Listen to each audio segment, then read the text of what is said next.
This is warrior country, an ancient land that seems designed for conflict, and now Yemen is being torn apart again. The UN says it's one step away from famine because of war. But on a 4,000-kilometre journey through the worst-hit areas, we found innocent people brought close to death by a rebel Houthi government that's manipulating aid, while UN officials try to stop them. We found evidence of this throughout northern Yemen, first in Bani Qais, 5 hours' drive from the capital. How are you surviving for food? How do you get food? My husband goes to work. He gets 500 or 1,000 riyals, and he buys food for us and goes home. But there is no money for clothes, diapers for the children, or medicine. Why do you think you're not getting aid here? Why are people not getting help? They don't reach us here. They used to give us grains and flour, but then they refuse to give it to anyone. They don't give us anything. Already dirt poor, people here relied on UN handouts. But they stopped when the World Food Programme discovered that supplies were going missing. So in this village there's some malnutrition and people are saying that they're not getting any aid. Why is that? They used to give parents a bag of grains, oil, and other stuff every month. This stopped 2 months ago. We don't know why. There are people higher up who know why. It's a problem that's been raised at the highest levels. We've certainly, in several situations, had to say to local authorities, you don't let us in there, we can't continue these programs. And that's why we've been forced into situations where we've said, if you don't let us in, if you don't let us do our jobs properly, then we're not going to be able to continue. This is Aslam. The UN has been denied access to this area and has stopped food distributions because they cannot be monitored.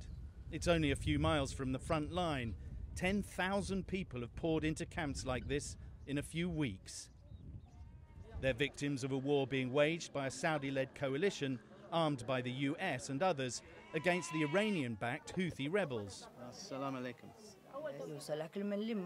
What we have, we scrounge from others. And when we get our rations from the World Food Programme, I give back people what I owe. But we haven't had anything from the World Food Programme for 2 months. We have nothing now. So again, vulnerable people are being denied aid by the UN because the Houthi government won't allow access and independent monitoring. Close to the refugee camps, this clinic struggles to cope. This boy has infected lungs. The doctors say as a direct result of malnutrition. He's almost a year old, but he's the weight of a baby at 3 months.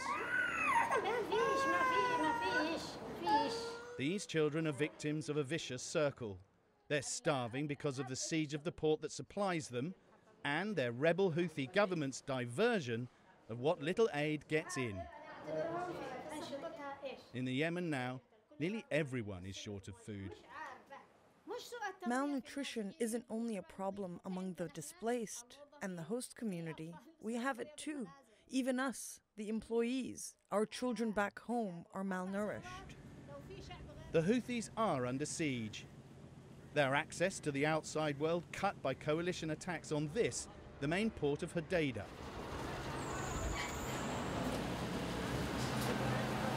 Since the Saudi-led coalition imposed a blockade on this port and attacked it from the air, it's done about $800 million worth of damage. It's halved the amount of food and other materials coming into the port, and it's destroyed about 60% of its capacity.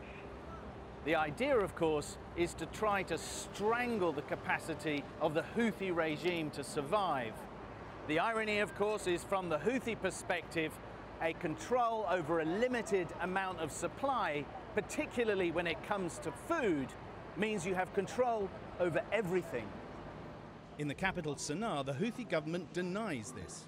Essentially, they're saying that you're very controlling and that you're using this to win friends politically around the country, using foreign aid to win friends, to win political influence. What you said can be described as inaccurate. Mistakes happen sometimes, but that doesn't mean or doesn't represent a policy on our side. We are happy with whatever aid reaches citizens, because these citizens are our strength and support. They are our capital in this war. But here, aid officials insist that food has been weaponized. Without free food from the outside world, the Houthi government would struggle to survive. The UN plans to feed 12 million this year, mostly in the Houthi areas. Are you not worried that by being here you could be prolonging the war? Certainly humanitarians are not political. We're here to keep people alive. The responsibility for ending the conflict is in the hands of the people who are driving that conflict.